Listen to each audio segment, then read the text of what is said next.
Hello friends, आप सबका स्वागत है आपके अपने यूट्यूब चैनल एग्जाम लवर पर। और हम पढ़ रहे हैं विजयनगर साम्राज्य के बारे में। तो देखिए, जो विजयनगर साम्राज्य है उसकी स्थापना कब हुई थी? 1336 ईस्वी के अंदर हुई थी और दो भाई थे, हरिहर और बुक्का, उन्होंने इसकी स्थापना की थी। तो अगर अंतिम शासक की बात करें कि जो ये संगम वंश से था, उसका अंतिम शासक कौन था, तो वो था विरूपाक्ष द्वितीय था। उसके शासनकाल में क्या हुआ था कि हर जगह विद्रोह की लहर उठ गई थी और ज़्यादा गुणवान शासक नहीं था, विद्रोह को दबा नहीं पाया। तो उसी की समय काल के अंदर जो चंद्रगिरी का यानी केरल का जो क्षेत्र था, वहाँ का गवर्नर था सालू नरसिंह। और सालू जो नरसिंह था, उसका एक सेनापति हुआ करता था नरसा नायक। तो नरसा नायक ने क्या किया भाई, चारों तरफ अराजकता फैली हुई थी। तो नरसा नायक ने क्या किया कि ये जो विरूपाक्ष देते थे, इसको कैद में डाल दिया और क्या किया, खुद शासन के ऊपर अपना अधिकार कर लिया। लेकिन कुछ समय बाद जो नरसा नायक है, उसने जो उसका भाई सम्राट हो गया सालू नरसिंह, उसको आमंत्रित किया कि आप यहाँ पर आकर राजपाट संभालिए। तो सालू नरसिंह वहाँ पर आता है और इस तरह से किसकी स्थापना हो जाती है, विजयनगर साम्राज्य के अंदर सालू वंश की स्थापना हो जाती है। अब जो सालू वंश है, इसका जो समय काल रहा वो कब से कब तक रहा? 1485 ईस्वी से लेकर मात्र 1505 ईस्वी तक रहा। ज़्यादा कोई लंबा राजपाट नहीं था, केवल 20 वर्ष तक ये शासन कर पाए। और शासक भी अगर आप देखेंगे तो केवल बस दो ही शासक हुए थे सालू वंश के अंतर्गत। और शासनकाल मैंने क्या बताया आपको, 1485 ईस्वी से लेकर 1505 ईस्वी तक।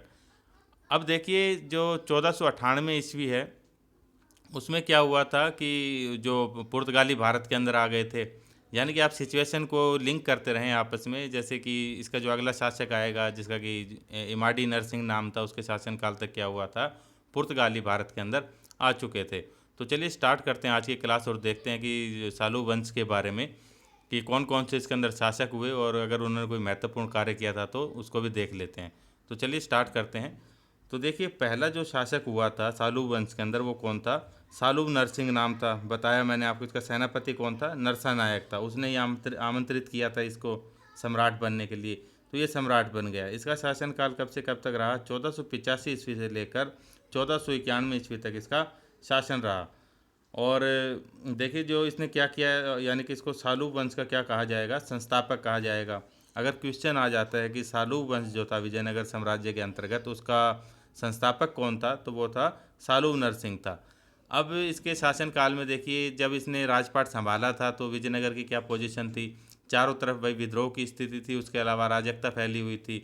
तो इसका जो शासनकाल था वो इसी चीज़ में ही निकल गया कि इसने क्या किया, इसने विजयनगर साम्राज्य को शांत शांत करने का प्रयास किया और अंत में इसने शांत कर लिया था। उसके बाद इसने अपने विजय अभियान प्रारंभ किए। तो देखिए, इसने कर्नाटक के जो तुलु प्रदेश हुआ करते थे, इसके बाद में हम पढ़ेंगे तुलु वंश। तो जो तुलु हुआ करते थे कर्नाटक के अंदर, उसने क्या किया था, उनके प्रदेशों को विजित कर लिया था और विजय साम्राज्य के अंतर्गत मिला लिया था। और जो उड़ीसा के जो गजपति शासक थे, जिसके बारे में हमने पिछले वीडियो में पढ़ा है, तो गजपति ये जो नाम है, इस नाम का कोई शासक नहीं था। ये क्या था? एक राजवंश था जो कि कहाँ पर राज करता था? उड़ीसा। उड़ीसा के अंदर ये राज करता था। और उड़ीसा का मैं आपको पुराना नाम बता दूं कि प्राचीन काल में उड़ीसा को किस नाम से जाना जाता था? कलिंग के नाम से जाना जाता था। आपने पढ़ा होगा भाई, अशोक की कलिंग विजय, तो वही उड़ीसा की बात होती है उस समय। तो उड़ीसा के जो गजपति शासक था उस समय के अंदर, वो कौन था? पुरुषोत्तम नाम का एक गजपति शासक हुआ करता था। तो उसके साथ जब सालू नरसिंह की जब आक्रमण किया, यानी कि लड़ाई हुई दोनों के आपस में, तो पुरुषोत्तम ने क्या किया था, जो सालू नरसिंह था उसको यानी कि हरा दिया था युद्ध के अंदर। और उसके बाद उसको पराजित करके उसको बंदी बना लिया गया था। अब बंदी बना लिया, उसको कैद के अंदर डाल दिया। तो कुछ समय तक तो जैसे कैद में रहा था, फिर बाद में वो कैद से आज़ाद होने के बाद बाहर आया। और उसने क्या किया, जो मैंने अभी बताया कि कर्नाटक के अंदर जो तुलु प्रदेश हुआ करते थे, उनको विजित किया और विजयनगर साम्राज्य के अंदर उसने मिला लिया। इसके अलावा इसने कोई खास कार्य नहीं किया था। 1491 ईस्वी में क्या हुआ था कि जो सालू नरसिंह था, इसकी मृत्यु हो जाती है। अब इसकी मृत्यु हो गई तो उसके बाद जो अगला शासक बना था वो कौन था? इमाडी नरसिंह शासक बनता है, जो कि इसका पुत्र था सालू नरसिंह का। अगर शासनकाल की बात करें तो 1491 ईस्वी से लेकर 1505 ईस्वी तक रहा ये। यानी कि छोटा बच्चा था उस समय जब जब शासक बना था। तो इसका संरक्षक किसको बनाया गया था? जो नरसा नायक था ना, जो कि किसका सेनापति हुआ करता था, सालू नरसिंह का सेनापति था, उसको इसका संरक्षक बनाया गया और उसने शासन संभाला।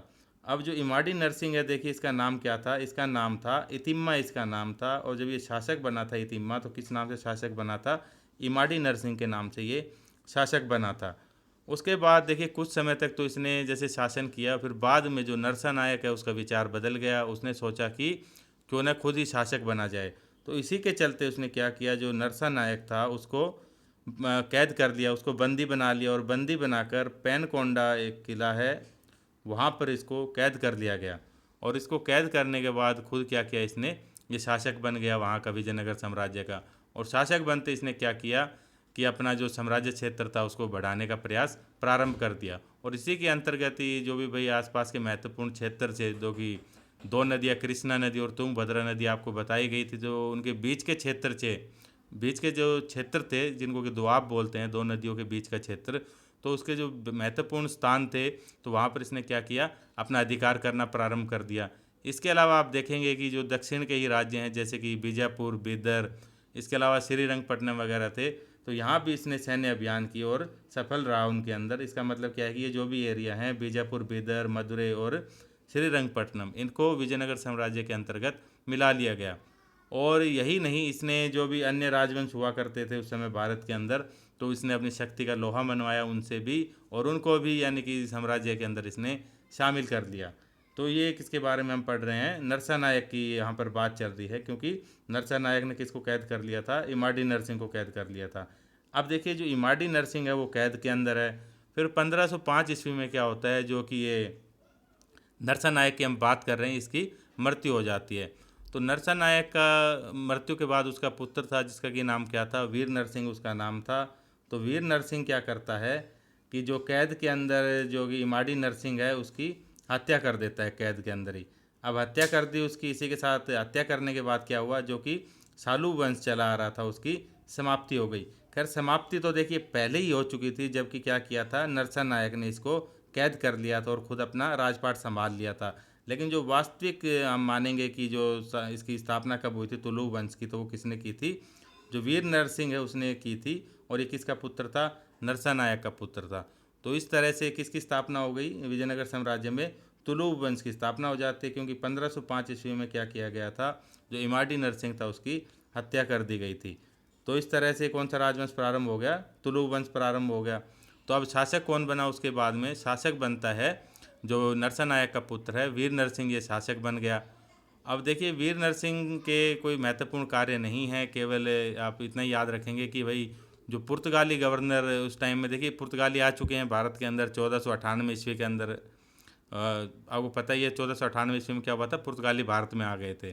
तो इन्होंने पुर्तगालियों ने अपना एक गवर्नर बनाकर भेजा था इसी 1505 के दौरान, जिसका क्या नाम था? फ्रांसिस्को दी अल्मेडा उसका नाम था। तो इसने क्या किया था कि ये पुर्तगाल वाले क्षेत्र से यानी कि व्यापार तो करते ही थे, तो वहाँ से ये कुछ भी यानी कि घोड़े वगैरह लाएंगे, तो ये क्या करने का काम किया था कि भाई घोड़े वगैरह हम खरीदा करेंगे। तो ऐसा इन्होंने कोई संधि पत्र तैयार किया था वीर नरसिंह ने अपने टाइम में, किसके साथ? जो पुर्तगाली गवर्नर था फ्रांसिस्को दी अल्मेडा के साथ। इसके अलावा इसके महत्वपूर्ण एक घटना ये रही कि इसने अपना जो शादियां हुआ करती थी उस समय के अंदर उस पर कर लगा करता था, तो कर इसने समाप्त कर दिया था। और ये बस भाई जो पवित्र जगह थी, मंदिर मस्जिद जो भी हुआ करते थे उनके अंदर दान किया करता था। तो यही इसका बस इसके समय काल की महत्वपूर्ण घटना है। उसके बाद देखेंगे कि जो वीर नरसिंह है उसकी कुछ समय के बाद मृत्यु हो जाती है। और कब हो गई थी मृत्यु? यानी कि 1509 ईस्वी के अंदर मृत्यु हो गई। किसकी? वीर नरसिंह की 1509 ईस्वी के अंदर मृत्यु हो गई। इसके बाद जो इसका भाई था, छोटा भाई था कृष्ण देव राय, काफ़ी नाम सुना होगा आपने कृष्ण देव राय का, तो वो बनता है सम्राट बनता है। कहाँ का? विजयनगर साम्राज्य का। और कौन से वंश के अंतर्गत बनता है? तुलु वंश के अंदर। तो याद रखेंगे कि भाई पूछ लिया जाए जो कृष्ण देव राय किस वंश से संबंधित है, तो वो है तुलु वंश से।